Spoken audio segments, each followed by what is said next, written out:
जय मसीह की दोस्तों, आप सभी को स्वागत करता हूं प्रभु यीशु मसीह के महान और पवित्र नाम में। इस वीडियो में इस टॉपिक को समझे दोस्तों, जो कि दशमांश कहाँ देना है, दशमांश किसको देना चाहिए या कहाँ देना चाहिए। सबसे पहली चीज, दशमांश ये जो शब्द है, ये व्यवस्था और यहूदियों के लिए और इस्राएलियों के लिए ये है दशमांश, उसके लिए ही है।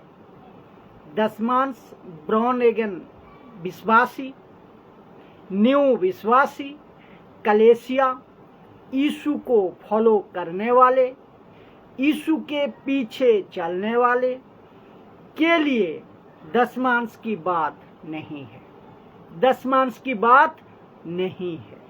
और दशमांश का विषय आपका और मेरा नहीं है। दूसरी बात, न्यू स्टेटमेंट में मत्ती की किताब से लेकर प्रकाशित वाक्य तक में जहां जहां दशमांश का इस्तेमाल हुआ है, ये जो शब्द है दशमांश, तो इसके पीछे कॉन्टेक्स्ट को समझना बहुत जरूरी है।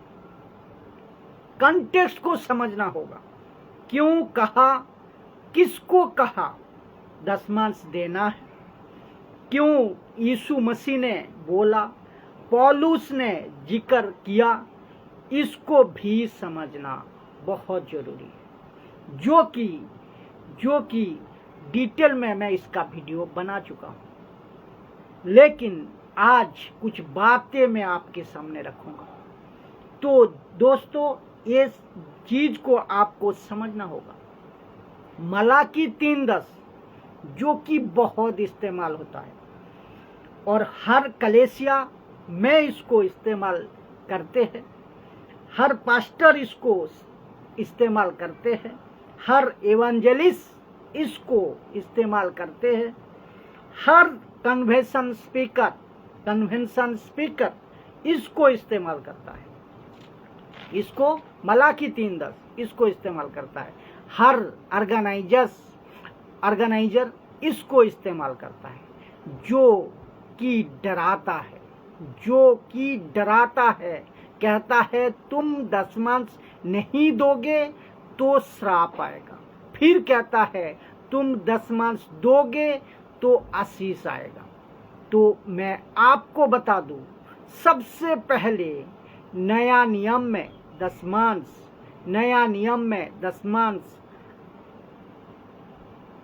दशमांश जो टॉपिक है नया नियम के अंदर ये नहीं है। जो मैं आपको बताऊं कि दशमांश, सबसे पहला दशमांश नया नियम का अंदर नहीं है। दशमांश क्यों दे, 10 क्यों दे, 11 दीजिए, 12 दीजिए, 20 दीजिए, आप जितना चाहे उतना दीजिए, 10 क्यों दे, ये सवाल उठती है। एक वचन सुनिए, 2 कुरिन्थियों 9:7 जो कि कहता है कि हर एक जन जैसे मन में ठाने, शब्द को ध्यान देना, जैसे मन में ठाने वैसे ही दान करे, ना कुड़कुड़ कर, ना दबाव से, क्योंकि परमेश्वर हर से देने वाले से प्रेम रखता है, ना दबाव से, ना कुड़कुड़ से। तो दबाव से नहीं देना है और कुड़कुड़ के नहीं देना है। तो इसका मतलब क्या है, दशमांश क्यों दे रहे हो, 10 ही क्यों दे रहे हो, 10 लिखा है ना, हर एक जन जैसा मन में ठाने वैसा ही दान करे। यहाँ तो लिखा नहीं है कि हर एक को 10 ही देना है, नहीं लिखा है, बल्कि लिखा है हर एक जन जैसा अपने मन में ठाने वैसा ही दान करे, ना कुड़कुड़ कर, ना किसी के दबाव से। ये क्लियर हुआ। तो 11 दीजिए ना, 12 दीजिए ना, आप 20 दीजिए ना, आपका जैसे ठीक लगे, मन में जो ठीक लगे वैसा दीजिए। कहाँ लिखा है ये चीज को आपको समझना होगा। तो जैसा आपका मन में ठाने वैसा दीजिए। और आप जानते हैं, जैसे जक्कई ने कहा कि जिसका एक लिया उसका 4 लौटा दूंगा। नाउ पौलुस, पत्रस, यीशु तीनों ने कभी बाकी जो किताबें हैं, इनका जो बातें हैं और बाकी जो किताबें हैं, याकूब की किताबें, यूहन्ना की किताबें, और उसको भी आप गिनती में ले लीजिए, कोई दिक्कत नहीं, उसको भी आप गिनती में रखिएगा, कोई दिक्कत नहीं। लेकिन मैं भी दशमांश देता हूँ, लेकिन मैं कभी किसी को जबरदस्ती नहीं करता। मैं माइक उठाकर ये नहीं कहता हूं कि तुम अगर दशमांश दोगे तो आशीष आएगा, तुम अगर दशमांश नहीं दोगे तो श्राप आएगा। ये कभी नहीं कहता, कभी नहीं बोलता। तुम ये चीजों को आपको समझना होगा। मैं कभी नहीं कहता कि या बोलता, ये सीधी सी बात है।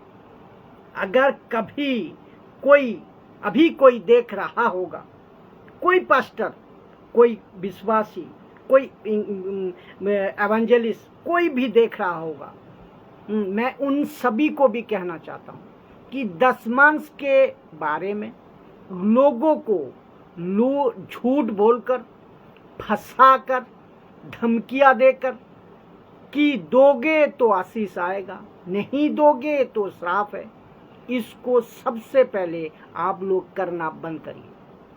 नहीं तो यीशु के न्याय के दिन, यीशु मसीह के सामने आपका हालत खराब होगी। मैं भी वहीं पे खड़ा रहूंगा, उनके हिसाब के बगल में। याद रखना, उस दिन फिर मैं आपको आंख दिखाऊंगा कि मैंने माना किया था यूट्यूब पर, फेसबुक पर, इंस्टाग्राम के माध्यम पर, लेकिन तुम नहीं सुधरे। ठीक है ना?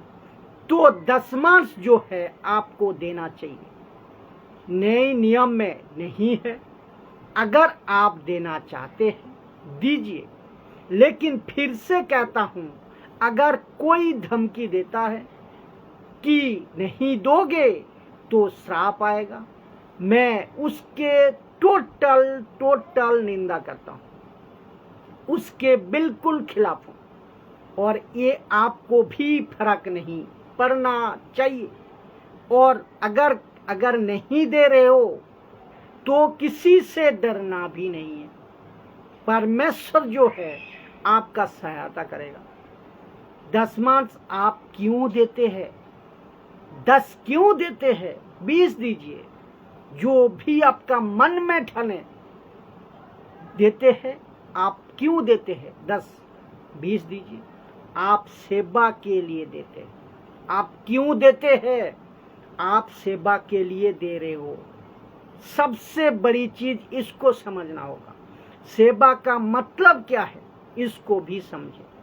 सुसमाचार का मतलब क्या है? अन्य जाति तक सुसमाचार पहुंचे, उसके लिए आप जो भी पैसा दोगे वो पैसा सही है। आप जो भी देते हो वो सुसमाचार के लिए देते हो। आपको ये समझना बहुत जरूरी है कि आप जो पैसा देते हो, आपका पैसा सेवा में कहाँ इस्तेमाल होता है, कहाँ इस्तेमाल हो रहा है, बड़े ध्यान से सुनना। बहुत ही गंभीर बात बोलने जा रहा हूं। आपको मिनिस्ट्री, आप जो भी मिनिस्ट्री जाते हो, आप जिसको पैसा देते हो, आप जिस सेवा में पैसा देते हो, वो व्यक्ति, वो कलीसिया दशमांश का क्या कर रहा है, ये आपको चेक करना होगा। ये आपको चेक करना है। आपको ये चेक करना है। पता है क्यों? विजय विश्वास आपको स्वागत करता हूँ प्रभु यीशु मसीह के नाम में। इस वीडियो में बने रहे, बहुत गजब की टॉपिक है, सुनते जाए। तो पता है क्यों? क्योंकि सबसे पहली चीज पैसा आपका नहीं है। पैसा आपका नहीं है। पैसा किसका है? प्रभु का है। तो जो चीज आपको किसी को देना है या दिया है, वो पैसा का, जिसको भी दिया है, वो पैसा का क्या कर रहा है, वो प्रभु आपको पूछेगा। वो बातें प्रभु आपको पूछेगा।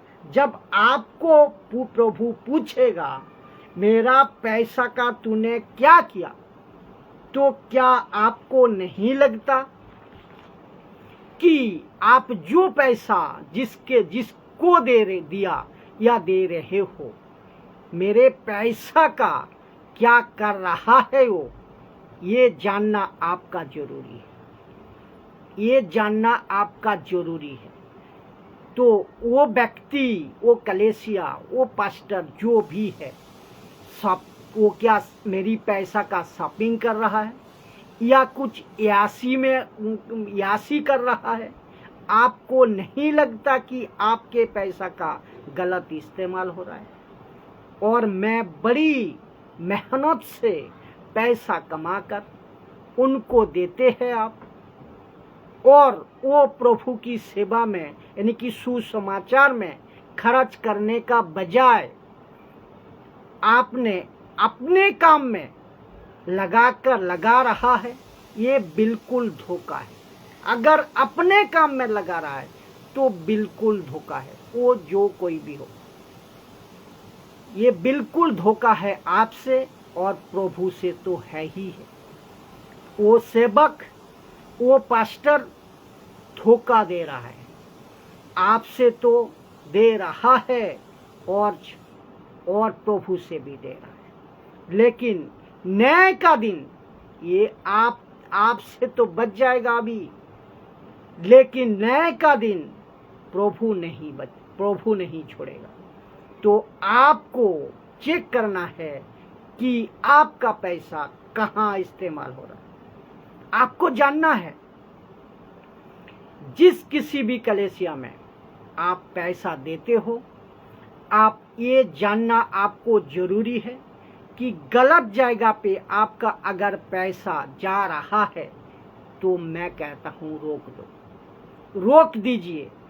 कुछ लोग कहते हैं जो चर्च में जाते हैं वहीं पे दशमांश देना उचित है, ठीक है, मान लिया, दीजिए, लेकिन ये भी चेक करिए, ये जो कलेसिया है, आप जहाँ जा रहे हो, जहाँ दे रहे हो, आप जा रहे हो, दे रहे हो, वो आपका पास्टर या कलेसिया क्या सुसमाचार के प्रति क्या पैसों का इस्तेमाल कर रहा है? अगर नहीं कर रहा है तो सीधी बात है, आप अपना दशमांश देना बंद करिए। फिर से कहता हूं, अगर जिस कलेसिया में आप पैसा देते हो, सुसमाचार के लिए इस्तेमाल हो रहा है, अगर नहीं हो रहा है तो पैसा मत दीजिए। अगर हो रहा है तो पक्का दीजिए। अगर सुसमाचार के लिए पैसा नहीं इस्तेमाल हो रहा है, मजा कर रहे हैं, पिकनिक में उड़ा रहा है, क्रिकेट में उड़ा रहा है, वो कलेसिया हो, पास्टर हो, आपका दशमांश उसको देना बंद करिए। हाँ, अगर वो मिनिस्ट्री, वो कलेसिया, वो पास्टर आत्माओं को जीत रहा है, अविश्वासी तक सुसमाचार फैला रहा है, मिशन का काम को कर रहा है, गांव सेवक को भेज रहा है, गांव आपकी शाखाएं खुल रही है, तो आपको सैल्यूट है। और उस पास्टर को भी सैल्यूट है, और उस मिनिस्ट्री को भी, संस्था को भी सैल्यूट है। फिर आपका पैसा सही जगह पर जा रहा है। लेकिन अगर नहीं है तो देना बंद करिए, नहीं है तो देना बंद करिए। उल्टे आप क्या कर सकते हैं, कर सकते हो, आपका जो दशमांश है उसको इकट्ठा करिए, अनाथ आश्रम में दीजिए, गरीबों को खाना खिला दीजिए, जो समाज सेवा करते हैं, सोशल वर्क करते हैं उनको दीजिए, गरीब बच्चों को दीजिए जिनके पास खाना नहीं है, कपड़ा नहीं है, एक जो गरीब बुजुर्ग को दीजिए जिनका पास कुछ नहीं है। और कितने मिनिस्ट्री है जहाँ पर कहीं जाएगा नहीं है, जिनके पास कई चीजें नहीं है, कुर्सियाँ नहीं है, साउंड सिस्टम नहीं है, फैन पंखा नहीं है, दरवाजा नहीं है, ऊपर छत तक भी नहीं है। ऐसा कलीसिया गांव में है जो कि ऊपर पत्रिका छत है, बरसात में पानी की टपकती रहती है, और धूप में तो छाव नहीं है, पंखा नहीं है।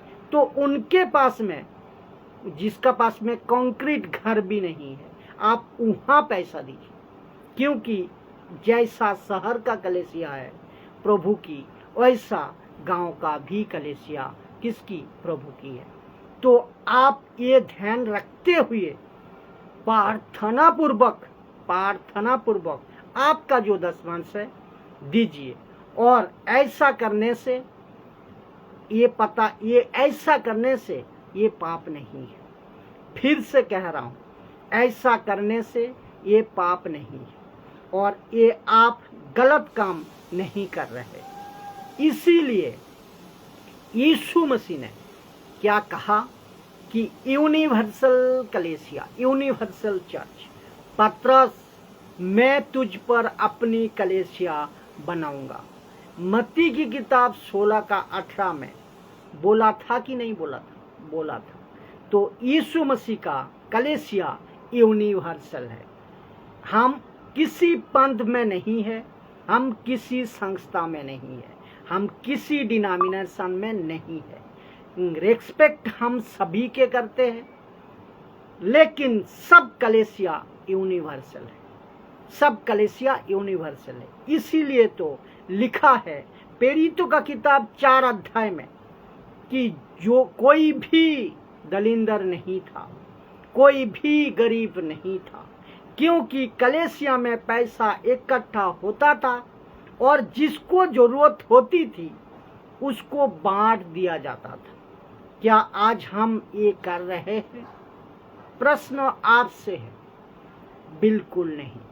तो और यीशु ने यही कहा, जब मैं जेल में था तुम मुझे मिलने आए, जब मैं हॉस्पिटल में बीमार था तू मुझे मिलने आए, मैं भूखा था तुमने खाना खिलाए, मैं प्यासा था तुमने पानी पिलाया।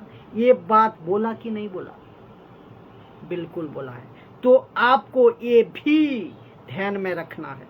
तो आपका दशमांश कहाँ देना चाहिए ये मैं बता चुका हूँ।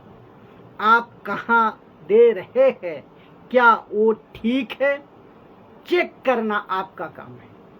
आपको जांचना है कि आपका पैसा जहाँ जा रहा है, जहाँ दे रहे हो, वो पैसा सही जगह पे इस्तेमाल हो रहा है या नहीं,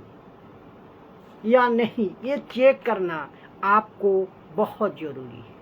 ठीक है। और मैं उन सभी पास्टर से, आप मेरे से बड़े हो सकते हो, छोटे हो सकते हो, कोई फर्क नहीं पड़ता, क्योंकि मैं वचन से बात कर रहा हूँ। कहाँ से? वचन से बात कर रहा हूँ। और वचन सबसे बड़ा है और प्रभु सबसे बड़ा है। वचन और प्रभु सबसे बड़ा है। मैं केवल मिट्टी का एक बर्तन हूँ और उस बर्तन से प्रभु की दिया हुआ एक आवाज हूँ। सड़कों पे खड़ा हुआ एक आवाज हूँ मैं खोजा के पीछे दौड़ने वाला एक आवाज हूँ।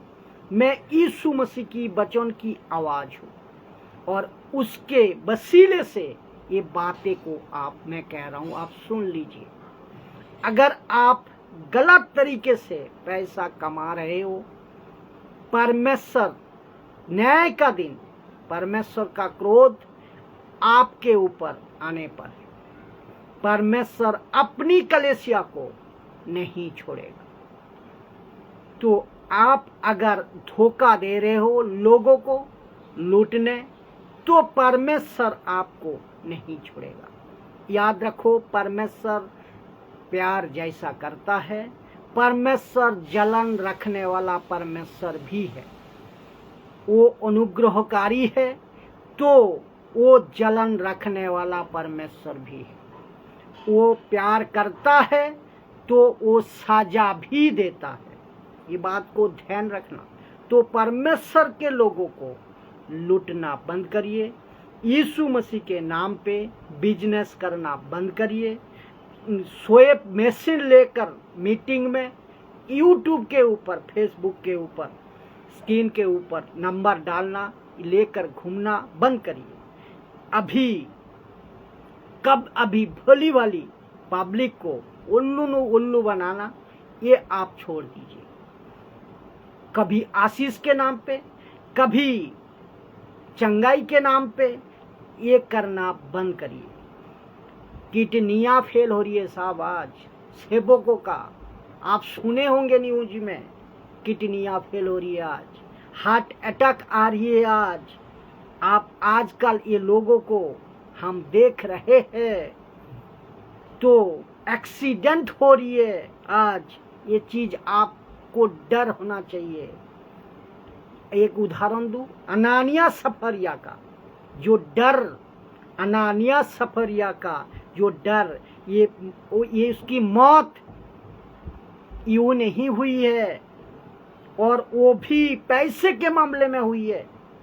याद रखो, अनानिया सफरिया की मौत ऐसे ही यूं नहीं हुई है, ताकि वो मौत हुई है ताकि कलीसिया में डर आए, और वहां लिखा है कलीसिया में डर आया। तो आपको भी डर आना चाहिए। कलीसिया में डर आया, उनको डर आया, तो ये बात समझना होगा, ये बात को समझना होगा, बहुत जरूरी है। कहीं गलत तो आप नहीं कर रहे हो, ये बात आपको समझना होगा। आशा करता हूँ छोटे वीडियो का द्वारा आप कुछ सीखे होंगे। जय मसीह। यूट्यूब में आप लोगों को मैं कहता हूँ, जो अभी तक आपने यूट्यूब चैनल को सब्सक्राइब नहीं किए हो, प्लीज़ सब्सक्राइब करें, ताकि परमेश्वर का हर एक वचन फेसबुक में लाइव होने का बाद, इंस्टाग्राम में लाइव आने का बाद, सारे वीडियो यूट्यूब में अपलोड होती है। टॉपिक वाइज आप लोग देख सकते हो, सुन सकते हो। अच्छा लगे दूसरे को फॉरवर्ड करें, दूसरे को शेयर करें, ताकि आप एडुकेटेड होइए मसीह की राज्य में, प्रभु में, और दूसरे को भी मजबूत कराइए। जय मसीह।